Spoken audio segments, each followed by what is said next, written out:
Après avoir travaillé sur les définitions, on va quand même essayer de déceler pourquoi le mariage existe, à quoi il nous mène, pourquoi Dieu a-t-il instauré le principe du mariage, tout simplement.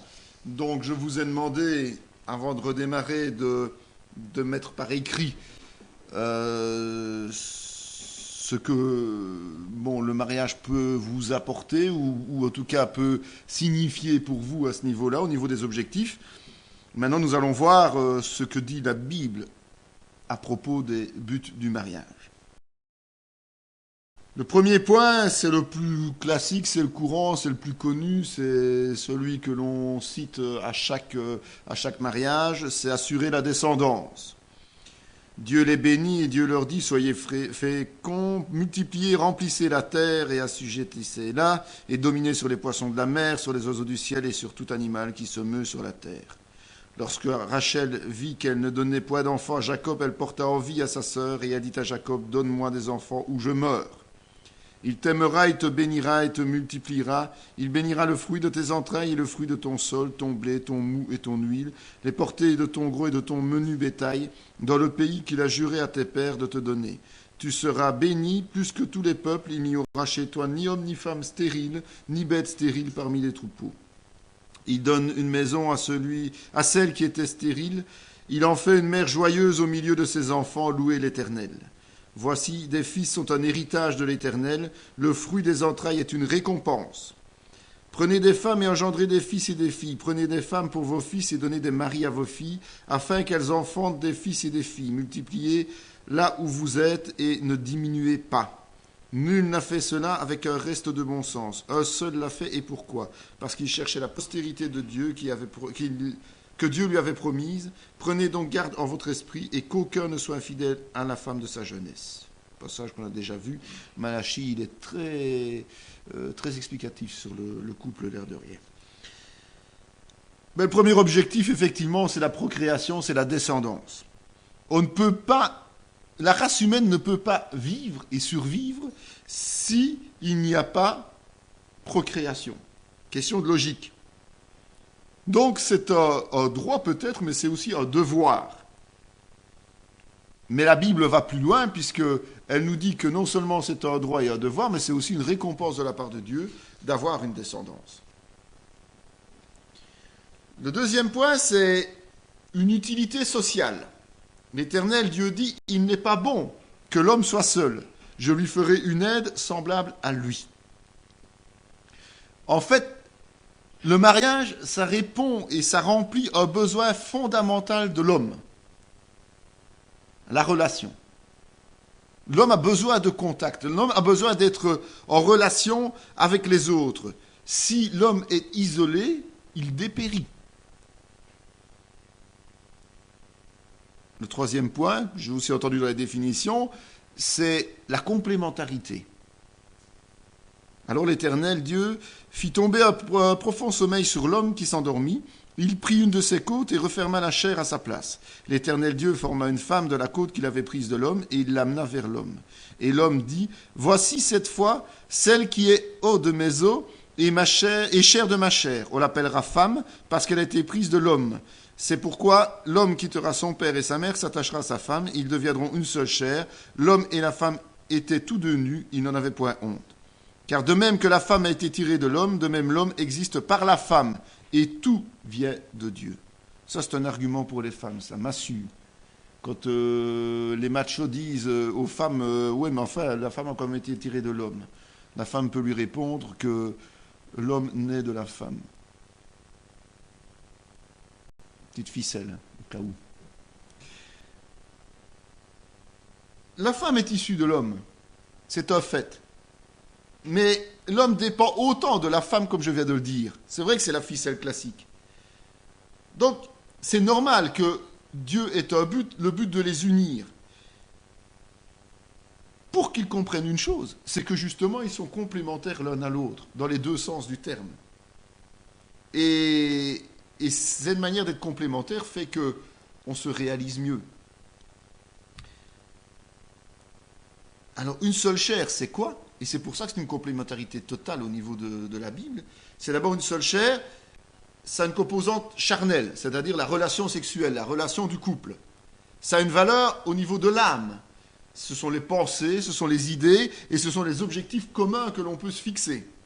Et ça a une valeur et une portée spirituelle. C'est la relation avec Dieu qui ressort dans une relation entre l'homme et la femme qui ne connaît pas de tabou ni de secret. Donc l'ouverture, c'est ça qui reflète le fait que l'homme et la femme étaient tous deux nus. C'était pas seulement nus physiquement, c'était aussi nus spirituellement, c'est-à-dire qu'ils ne se cachaient rien l'un à l'autre.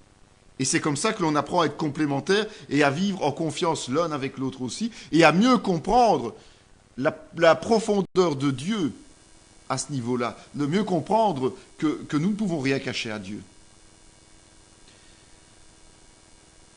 Évidemment, ce genre de complémentarité peut avoir autant des réussites extraordinaires que des échecs retentissants. Et le pire des échecs, c'est quoi ? C'est la chute d'Adam et Ève. Pour nous, cette complémentarité en tant que chrétien doit nous amener au sublime, à une situation qui est bénéfique et bénéficiaire. On est bien d'accord. Et Paul dit à Tite, dans le but d'apprendre aux jeunes femmes à aimer leurs maris et leurs enfants. En fait, complémentarité signifie qu'il y a une relation. Et une relation, ça se construit. Une relation, ça se comprend et ça s'apprend au quotidien. Et donc ce n'est pas quelque chose d'inné. On ne peut pas tomber sur la perle rare et se dire « Ok, ça y est, j'ai tout compris ». Non, c'est quelque chose, une complémentarité, ça se construit. Une relation, ça se construit au quotidien, jour après jour, et on doit se laisser enseigner, principalement par le Saint-Esprit, évidemment. Complémentarité d'un côté, je vous ai dit, ça peut parfois amener à la catastrophe. Pourquoi ? Parce que il y a ce problème de sanctification personnelle et individuelle. Et le couple, le mariage, a un but précis, c'est une protection pour la sanctification. Si l'on trouve un homme couché avec une femme mariée, ils mourront tous deux. L'homme qui a couché avec la femme et la femme aussi. Tu ôteras ainsi le mal du milieu d'Israël. Si une jeune fille vierge est fiancée et qu'un homme la rencontre dans la ville et couche avec elle, vous les emmènerez tous deux à la porte de la ville, vous les lapiderez et ils mourront. La jeune femme pour n'avoir pas crié dans la ville et l'homme pour avoir déshonoré la femme de son prochain. Tu ôteras ainsi le mal du milieu de toi. On a déjà vu une partie de ce verset tout à l'heure. Toutefois, pour éviter la débauche, que chacun ait sa femme et que chaque femme ait son mari. Que le mari rende à sa femme ce qu'il lui doit et que la femme agisse de même envers son mari. Ce n'est pas la femme qui dispose de son corps, c'est son mari. De même, ce n'est pas le mari qui dispose de son corps, c'est sa femme. Ne vous privez pas l'un de l'autre, si ce n'est d'un commun accord pour un temps afin de vaquer à la prière, puis retourner ensemble, de peur que Satan ne vous tente en raison de votre manque de maîtrise.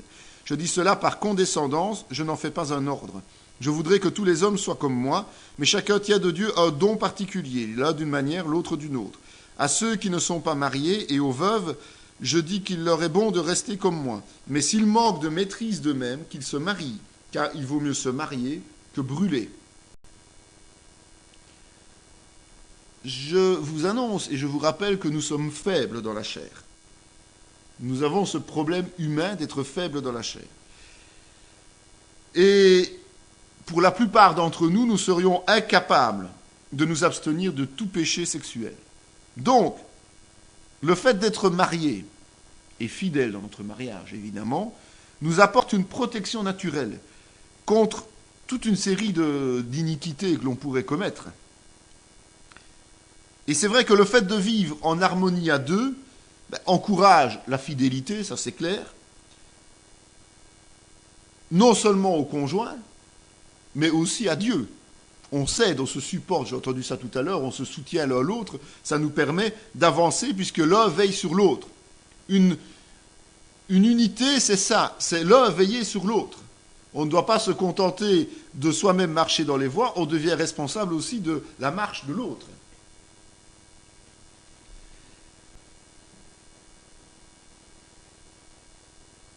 On voit, et je vous rappelle que on a le célibat qui est aussi conseillé par Paul. Bon, on en a déjà parlé tout à l'heure suffisamment longtemps. Mais c'est vrai que, il faut le rappeler, le célibat est un don. On l'a dit tout à l'heure d'une manière un peu paradoxale, mais ici il le met très clairement, le célibat est un don. Et si ce don n'est pas donné par Dieu, eh bien la catastrophe, elle est là. Plus que certainement. Ou en tout cas, la lutte pour ne pas tomber, ne pas chuter, est bien trop importante pour des êtres humains comme nous. C'est ça que Paul voulait expliquer.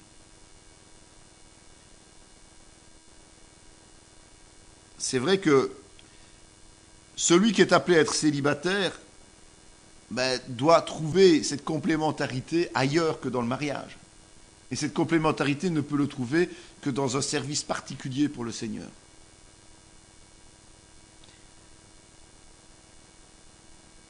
C'est quelque chose qui est plus facile dans le cas du veuvage d'une personne plus âgée. Parce que le besoin humain, le besoin physique est beaucoup moins important chez une personne plus âgée que chez une personne jeune.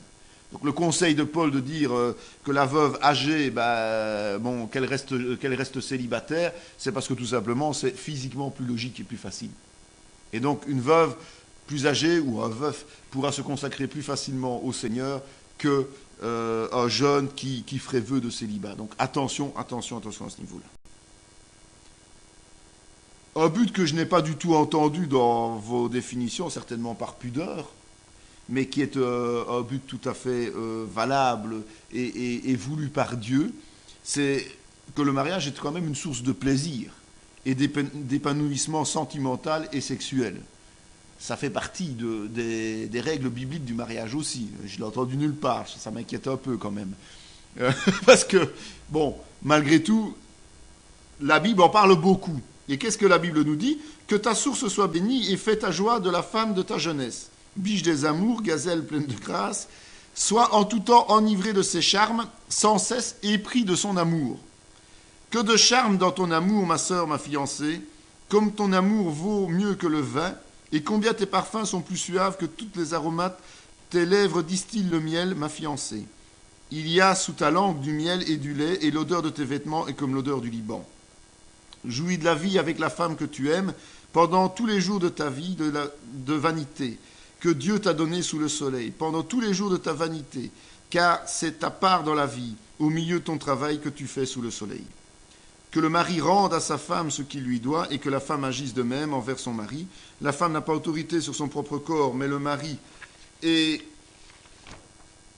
c'est le mari, et pareillement, le mari n'a pas autorité sur son propre corps, mais c'est la femme. Le mariage, l'union entre deux êtres, c'est ça. Dans ces moments intimes, ça doit nous apporter un plaisir qu'on ne peut pas comprendre autrement et qui est inégalable, qui nous permet de décompresser. C'est un peu ce que dans Ecclésiaste, la vanité de Salomon, c'est de dire, mais c'est peut-être la seule chose qui nous permet justement de nous ressourcer, de nous changer les idées lorsque l'on est dans un travail pénible, lorsqu'on doit à un moment donné, lorsqu'on est saturé de les vicissitudes de la vie. Et Dieu a prévu ça, non pas parce que tout simplement on a besoin de ça, mais surtout pour que nous soyons capables de comprendre la profondeur de son amour pour nous. Profondeur de l'amour, l'intimité permet de comprendre ça. Évidemment, l'intimité, c'est pas seulement des relations sexuelles, c'est pas seulement de l'érotisme, c'est aussi toutes sortes d'autres moments que l'on passe ensemble. Toutes sortes d'autres activités que l'on fait ensemble.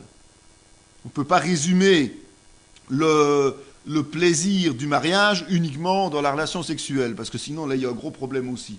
On n'est plus que des animaux, on n'est plus que des bêtes. On n'est pas des êtres humains. C'est ce qui nous différencie aussi des êtres humains. On est capable d'apprécier d'autres moments d'intimité, d'autres moments de partage, d'autres moments de discussion, tout simplement, ou de promenade, mais des choses que l'on fait ensemble. Au passage, le mariage ne prévoit pas d'autosatisfaction individuelle, parce que le mariage, justement, c'est la complémentarité de l'un par rapport à l'autre, et on n'est plus maître de son propre corps, c'est notre conjoint qui est maître de notre corps, ce qui veut dire que ça nous amène à devoir nous respecter l'un et l'autre, et à devoir nous satisfaire l'un de l'autre.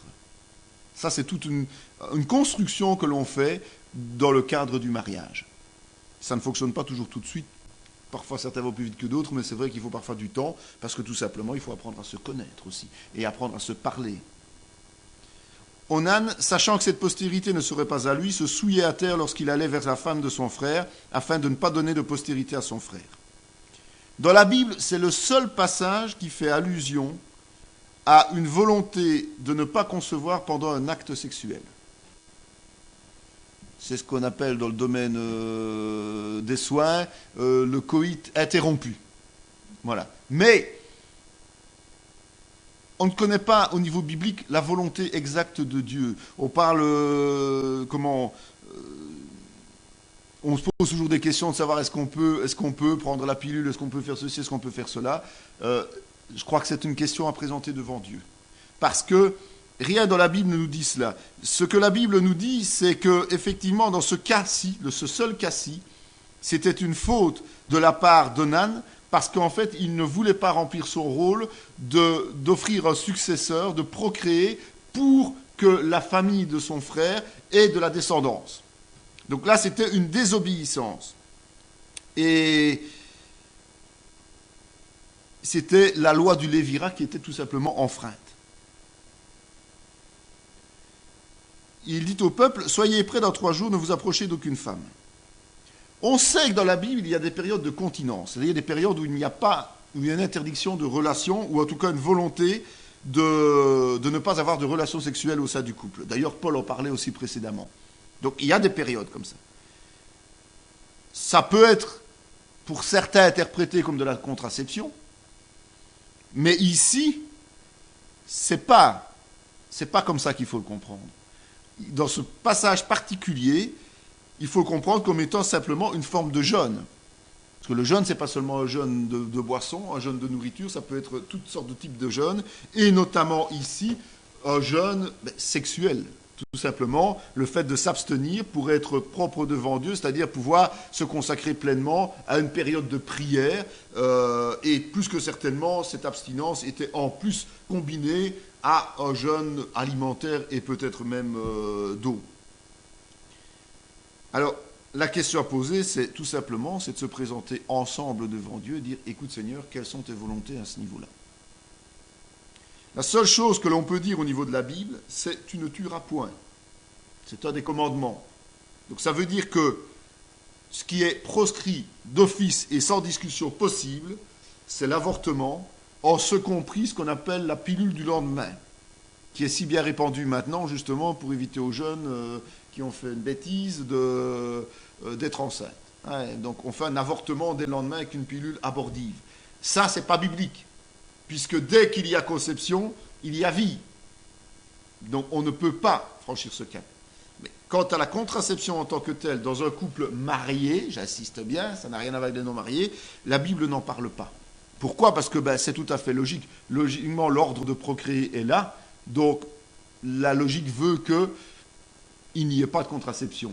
Ça, c'est une logique. Mais ce n'est pas ferme et définitif au niveau biblique, ce n'est pas décrit en tout cas, donc je laisse la question ouverte. Parce que je ne veux pas dire ce que la Bible ne dit pas. Je ne veux pas l'affirmer. Pour moi, je suis plus tendance de dire pas de contraception, puisque nous sommes faits pour procréer, mais voilà. On ne peut pas non plus, toutes les années, avoir un enfant, ça fait peut-être un peu compliqué. Et puis même au niveau santé, au niveau organisation, ça doit quand même compliquer légèrement la vie. Donc, ça reste ouvert, mais je pense que comme pour toute autre question fondamentale pour un couple, c'est de se présenter devant Dieu et de lui demander sa position. Et je crois que là, on aura la réponse et la certitude au fond du cœur avant d'agir. Le mariage va plus loin que simplement un plaisir, évidemment personnel. Et le principe de Dieu, c'est justement de nous permettre de comprendre certains mystères. Je vous rassure, Paul les avait compris, même s'il n'était pas marié, mais ça nous permet quand même de comprendre certains mystères. Femme, que chacun soit soumise à son mari comme au Seigneur, car le mari est le chef de la femme, comme Christ est le chef de l'Église qui est son corps et dont il est le sauveur. Or, de même que l'Église est soumise à Christ, les femmes aussi doivent l'être à leur mari en toutes choses. Mari, que chacun aime sa femme, comme Christ a aimé l'Église, et s'est livré lui-même pour elle, afin de la sanctifier en la purifiant et en la lavant par l'eau de la parole, pour faire paraître devant lui cette Église glorieuse, sans tache ni ride, ni rien de semblable, mais sainte et irréprochable. C'est ainsi que le mari doit aimer sa femme comme son propre corps. Celui qui aime sa femme s'aime lui-même, car jamais personne n'a haï sa propre chair, mais il la nourrit et en prend soin, comme Christ le fait pour l'Église, parce que nous sommes membres de son corps. C'est pourquoi l'homme quittera son père et sa mère, s'attachera à sa femme, et les deux deviendront une seule chair. Ce mystère est grand. Je dis cela par rapport à Christ et à l'Église. Du reste, que chacun de vous aime sa femme comme lui-même, et que la femme respecte son mari.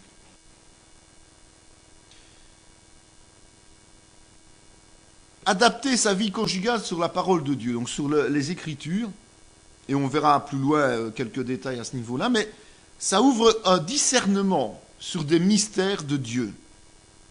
Et un des mystères qui nous est permis de comprendre mieux, c'est l'amour parfait. C'est de comprendre le rôle de chacun dans l'Église. C'est de comprendre le principe de l'autorité, de la mort à soi-même, comprendre le service qui découle de cette mort à soi-même. Tout ça, on le découvre dans le rôle de l'homme et de la femme, dans le rôle du couple, on le découvre dans le mariage. Et donc ça nous permet, à partir de ce moment-là, d'être plus efficaces, certainement, dans notre service pour l'Église. Parce qu'on comprend les vérités et on les met en pratique dans une cellule plus réduite qui est le couple, qui est le ménage, qui est la famille directe. Car ton Créateur est ton époux, l'Éternel des armées est son nom, et ton Rédempteur est le Saint d'Israël, il se nomme Dieu de toute la terre. Comme un jeune homme s'unit à une vierge, ainsi tes fils s'uniront à toi. Et comme la fiancée fait la joie de son fiancé, ainsi tu feras la joie de ton Dieu. Je serai ton fiancé pour toujours, je serai ton fiancé par la justice, la droiture, la grâce et la miséricorde, je serai ton fiancé par la fidélité, et tu reconnaîtras l'Éternel. Le royaume des cieux est semblable à un roi qui fit des noces pour son fils. Ce mystère est grand, je dis cela par rapport à Christ et à l'Église. Réjouissons-nous et soyons dans l'allégresse et donnons-lui gloire, car les noces de l'agneau sont venues et son épouse s'est préparée. La portée du mariage est une portée spirituelle. Au-delà de tout, le but principal du mariage, c'est sa portée spirituelle. C'est l'image de la première alliance entre Dieu et Israël. C'est l'image de la seconde alliance qui est notre union en tant qu'Église, l'épouse, avec notre Sauveur, Jésus-Christ. Voilà les buts du mariage. Il y en a quelques autres plus que ce que vous m'avez cité, mais ce qui est important de comprendre, c'est que le mariage a vraiment des raisons d'être. C'est pas n'importe quoi. Et Dieu n'a pas créé le mariage uniquement pour nous donner quelqu'un à côté de nous. Oui, certainement, mais il a une portée beaucoup plus importante au niveau spirituel. Et on est très loin des clichés d'aujourd'hui, où justement on se met ensemble pour un oui, pour un non, et on se sépare pour un oui ou pour un non. Et en fin de compte, on ne comprend rien au mariage. Malheureusement aussi dans le monde chrétien aujourd'hui.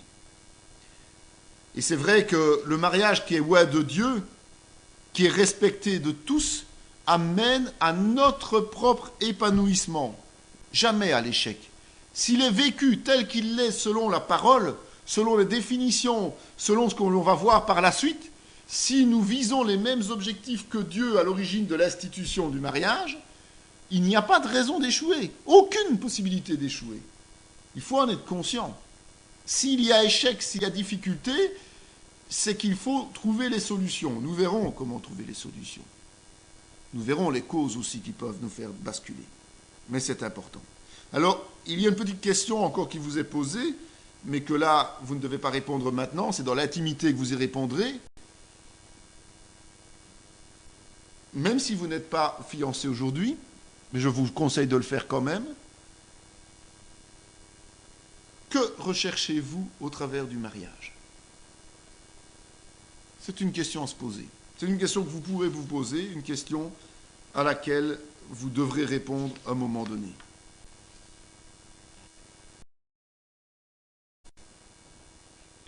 Un petit point au passage, c'est qu'il faut quand même se rendre compte qu'un mariage, ça doit se fonder sur le roc.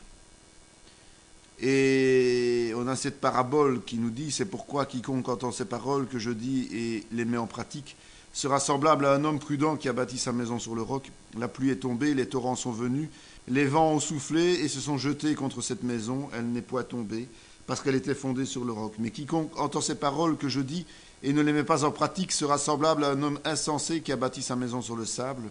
La pluie est tombée, les torrents sont venus, les vents ont soufflé et ont battu cette maison. Elle est tombée, sa ruine a été grande. C'est une sagesse au-delà de toute pensée humaine. Mais cette parabole, elle s'adresse aussi justement au lien du mariage. Parce que le mariage, c'est quelque chose qui nous entraîne dans une aventure de longue durée. Ce n'est pas quelque chose d'éphémère. Une aventure qui est faite de haut et de bas. Donc une aventure qui va connaître des tempêtes. Des tempêtes qui seront internes, des tempêtes qui viendront de l'extérieur, des agressions extérieures. Il n'y a rien à faire, on n'y échappera pas. Et on ne peut tenir que si les bases sont solides. Les bases d'un mariage doivent être solides. Il y aura des échecs qui vont succéder au moment de réussite. Il y a des joies de la naissance qui vont être entrecoupées par des souffrances de deuil. Il y aura des moments d'intimité et des moments où l'un ou l'autre, où les deux seront super actifs et n'auront pas de temps à se consacrer. Il y aura les charges professionnelles. Pour tous ceux qui sont en théologie, il y a aussi les charges spirituelles qui mangent une partie de la vie de la famille. Il n'y a rien à faire. Il y a les maladies qui peuvent tarauder le plus beau des enthousiasmes et la meilleure des volontés. Et tout ça, ce sont les tempêtes de la vie. Et les tempêtes de la vie, si le mariage n'est pas basé sur le roc, eh bien la maison s'effondre. Alors ne pas être conscient de ça avant de s'unir, ne pas y penser déjà, et ne pas aborder avec honnêteté toutes les perspectives possibles et imaginables, qu'elles soient joyeuses ou surtout malheureuses, eh bien je crois que c'est s'engager dans une aventure avec témérité, donc sans réflexion. Et le risque évidemment, c'est soit un échec retentissant, soit un fardeau, plutôt que d'être une récompense. Comme on a vu, le mariage est une récompense. Et c'est vrai que nous devons, en fait, faire en sorte de préparer notre mariage, de préparer cette union. Et ce point, je n'irai pas plus loin, mais je dirais que chaque fiancé, et peut-être même ceux qui ne le sont pas encore aujourd'hui, doivent se poser la question de savoir sur quelle base ils comptent fonder leur couple pour que le couple soit solide. Et je vous inviterai dans l'intimité à inscrire les bases sur lesquelles vous fondez votre couple, ou vous allez fonder votre couple, pour vous permettre justement d'être certain que votre choix est un choix valable qui vous permettra d'être bien installé sur le roc. Donc c'est un travail personnel que vous ferez quand vous en aurez le temps, quand vous en aurez l'envie, mais c'est vraiment important de le faire. Cette parenthèse terminée, nous allons quand même voir que le couple, c'est quelque chose de particulier. Et le titre suivant, je l'ai intitulé « Un et malgré tout deux ». C'est parfois difficile à comprendre, c'est un peu le même principe que de comprendre la Trinité. Le couple, c'est ça. Nous ne formons plus qu'une seule chair, mais nous sommes quand même encore deux. C'est toujours ce même passage qui dit « C'est pourquoi l'homme quittera son père et sa mère, s'attachera à sa femme, ils deviendront une seule chair. »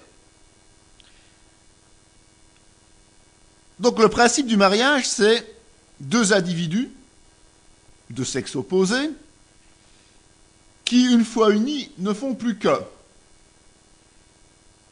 Et le fait que ce soit deux individus différents qui ne font plus qu'un va avoir des implications importantes quant à notre comportement au jour le jour. Nous allons changer des choses. Et on va devoir apprendre quoi ? C'est à accepter l'autre avec ses différences. Et c'est de changer, non pas chez l'autre, mais chez nous, ce qui pourrait être un frein à l'unité que l'on recherche avec l'autre. Vous avez bien compris le concept. Donc, on doit accepter l'autre et on doit changer chez nous ce qui doit être changé et pas attendre que ça change chez l'autre. Et ça, c'est un travail personnel, individuel, qui doit être basé sur la discussion et le dialogue, parce que sinon on ne peut pas avancer, qui doit être basé sur la connaissance de l'autre, d'où l'importance, je reviens là-dessus, des fiançailles, qui permettent quand même de mieux apprendre à se connaître, de mieux voir les points essentiels de notre comportement validés par l'autre, entre guillemets, et dérangeants pour l'autre, entre guillemets aussi. Alors vous avez une série de questions personnelles qui là devraient être remplies principalement par les fiancés, puisque c'est surtout dans le cadre d'un mariage, ou par les époux pour les mariages qui ont besoin ou qui ont envie de mieux aller de l'avant et d'aller plus loin s'ils ne sont pas encore vraiment stabilisés sur la parole. Et ces questions, elles sont assez nombreuses, nombreuses, en tout cas elles demandent un certain temps de réflexion, mais c'est notamment de répondre à ceci. Quelles sont les qualités que vous décelez chez vous qui serviront à établir des bases solides? Comment voulez-vous apprendre à connaître l'autre si vous ne vous connaissez pas vous-même? Quelles sont vos qualités? Ces qualités qui vous permettent justement d'établir des bases solides, d'établir votre couple sur des bases solides. La deuxième question est, quelles sont vos faiblesses dont vous êtes conscient, il faut l'être, et que vous aimeriez modifier, ou quelles sont vos faiblesses qui risquent de freiner votre union future ou votre union actuelle. Ça vous concerne directement. La suite, ça va concerner l'autre. L'autre, c'est quel point fort est-ce que vous arrivez à déceler ou que vous appréciez chez votre fiancé, votre époux, votre épouse. Et qu'est-ce que vous aimeriez voir changer en lui ou en elle et qui vous pose problème aujourd'hui? Donc pourquoi ces 4 questions? C'est pas compliqué. C'est que je vous ai dit, vous faites le travail dans l'intimité, ensemble ou individuellement, mais vous vous rassemblez à un moment donné. Vous allez vous rendre compte que peut-être vous avez des points que vous estimez être des points forts chez vous, qui sont en fait un point qui horripile l'autre.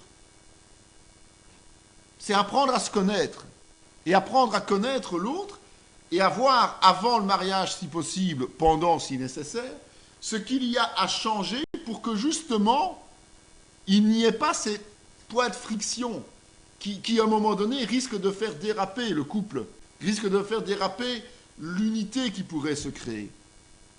Donc c'est un travail en profondeur que l'on fait l'un avec l'autre et qu'il faut faire en toute honnêteté, évidemment. Ce n'est pas pour encenser l'autre que l'on est là, on est là pour parler franchement, ce n'est pas pour le démolir non plus, on est là pour se parler franchement, sans tabou, être nus l'un et l'autre comme Adam et Ève, c'est ça, c'est avoir l'honnêteté de parler franc avec l'autre, de parler selon ce que l'on pense et pas seulement selon ce qu'on a envie de déceler en gardant à côté un petit jardin secret. Ça, c'est dans le monde que l'on garde un jardin secret. Adam et Ève n'avaient pas de jardin secret l'un pour l'autre. Et l'homme a été créé comme Adam et Ève. C'est Adam et Ève, pas comme l'homme du monde aujourd'hui. Nous sommes bien d'accord. C'est l'homme qui, après la chute, veut garder son petit jardin secret et ne pas dire des choses à sa femme, ne pas dire des choses à son époux, parce que ça ne lui plaira pas, parce que ceci... Si ça ne lui plaît pas, c'est qu'il ne fallait peut-être pas le faire, tout simplement. Il ne fallait peut-être pas agir de cette façon-là. Alors si on l'a fait, qu'on a agi de cette façon-là, l'honnêteté veut qu'on le dise, tout simplement. Et donc c'est ça, c'est un premier travail qui, au fur et à mesure de votre vie, l'un avec l'autre, va vous amener à répéter cette action lors de discussions franches. Il ne faudra pas toujours repartir avec le questionnaire. Ça, le questionnaire, c'est fait pour vous aider.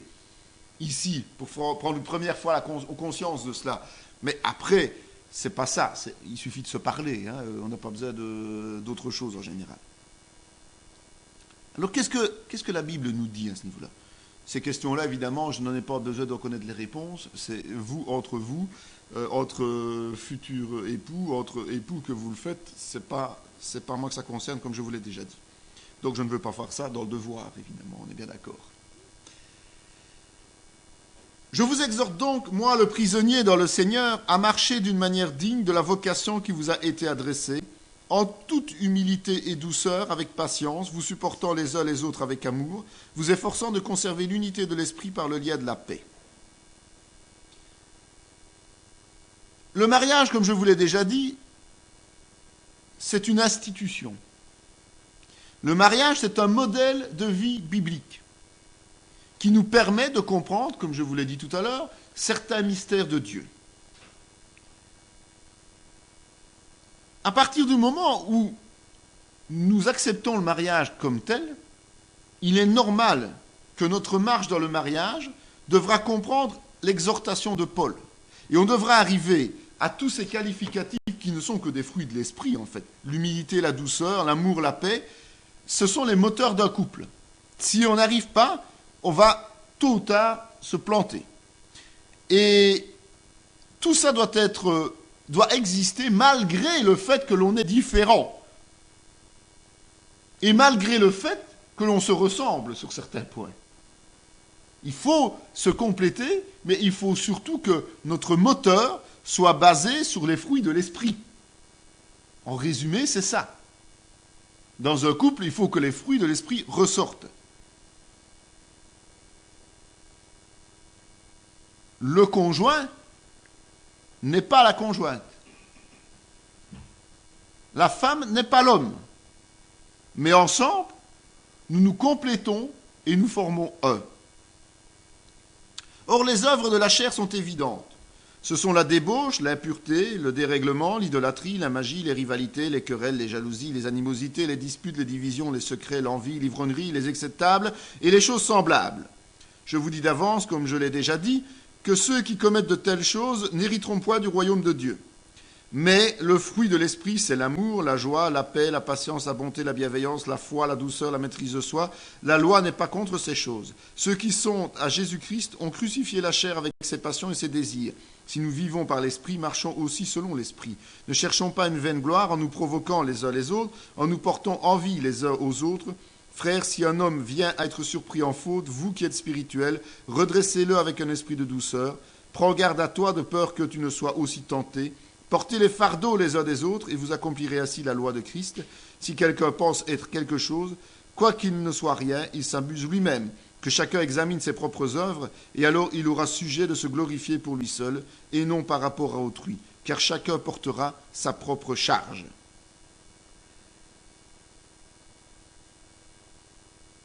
Paul s'adresse à chaque chrétien ici, chaque chrétien mature. Ça veut dire que normalement, le chrétien qui se marie est un chrétien mûr. Il ne faut pas qu'il se marie s'il n'est pas mûr. Il va droit à la catastrophe. Donc, les chrétiens doivent prioritairement, justement, utiliser ces fruits de l'esprit au bénéfice de leur moitié. Alors quel est le principe ? Eh bien, c'est que les fruits de l'esprit prévalent d'abord prioritairement sur ceux de la chair. On a vu que c'est clair qu'il n'y a pas photo. C'est l'un ou c'est l'autre. Je ne vais pas les reciter, on les a vus. On vient de les lire et vous pourrez les relire à votre aise dans Éphésiens. Donc, délaissez les fruits de la chair pour laisser les fruits de l'esprit prendre possession de votre vie, en quelque sorte. Apprendre à s'examiner soi-même avant de reprendre l'autre, c'est ce qui est le plus difficile pour tout le monde. Faire son propre mea culpa. Il faut se conduire dans l'obéissance de Dieu, à tout point de vue. Pas seulement dans ce qui nous arrange, mais à tout point de vue. Apprendre à laisser passer l'autre avant soi-même. C'est ça, sacrifier sa chair et ses propres désirs, c'est d'abord l'autre avant moi. Donc on vise le bonheur de l'autre avant de viser son propre bonheur. Et automatiquement, si chacun joue le jeu, ça n'apporte que des bénédictions. Il faut résister aux tentations. Et surtout ne pas provoquer ces tentations. Ne pas être un objet de tentation, un objet de chute pour son conjoint. C'est la conduite du chrétien mûr, mature. Et le conjoint dans un couple, c'est un chrétien qui se doit de se conduire comme un chrétien mûr. C'est important. Donc si vous n'êtes pas dans les voies du Seigneur, ne vous mariez pas. Vous allez être une catastrophe pour l'autre. Vous allez l'amener à avoir des problèmes. N'attendez pas d'être parfait non plus, parce que sinon vous ne marierez jamais. Mais un chrétien mûr est quelqu'un qui se comporte tel que Paul le décrit dans la parole. L'Éternel, Dieu dit au serpent, puisque tu as fait cela, tu seras maudit entre tout le bétail et entre tous les animaux des champs. Tu marcheras sur ton ventre et tu mangeras de la poussière tous les jours de ta vie. Je mettrai inimitié entre toi et ta femme, entre ta postérité et sa postérité, celle-ci t'écrasera la tête et tu lui blesseras le talon. Il dit à la femme, j'augmenterai la souffrance de tes grossesses, tu enfanteras avec douleur et tes désirs se porteront vers ton mari, mais il dominera sur toi. Il dit à l'homme, puisque tu as écouté la voix de ta femme et que tu as mangé de l'arbre au sujet duquel je t'avais donné cet ordre, tu n'en mangeras point, le sol sera maudit à cause de toi. C'est à force de peine que tu en tireras la nourriture tous les jours de ta vie. Il te produira des épines et des ronces, tu en mangeras de l'herbe des champs.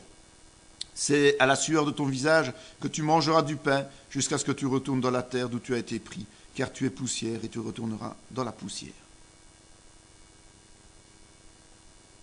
Ce passage, je l'ai repris pour bien faire comprendre une chose. C'est que si nous ne faisons qu'un, nous sommes malgré tout deux. Et cela veut dire que, individuellement et personnellement, nous restons redevables aux yeux de Dieu des devoirs qui nous incombent. On ne peut pas reporter la faute sur l'autre. Comme Adam et Ève, nous sommes chacun responsables de notre comportement vis-à-vis de Dieu. Après la chute, que ce soit le serpent, que ce soit la femme, que ce soit l'homme, ils ont tous été jugés individuellement par l'Éternel. Et chacun a reçu une malédiction différente. Avec la même conséquence, ils ont tous été chassés du jardin d'Éden. Donc dans un couple, dans un mariage, nous formons un, nous avons cette obligation d'être dans les voies du Seigneur, individuellement et ensemble. Et chacun doit porter les fruits de l'esprit en tant que chrétien mature pour aller vers la réussite avec le Seigneur. Cette vidéo fait partie intégrante de la formation en théologie pratique dispensée par la mission de théologie Emmanuel de Paracou, Bénin, sous l'autorité académique du Centre chrétien Emmanuel SBL, Spa, Belgique. Pour mieux connaître nos activités, voici nos différentes adresses.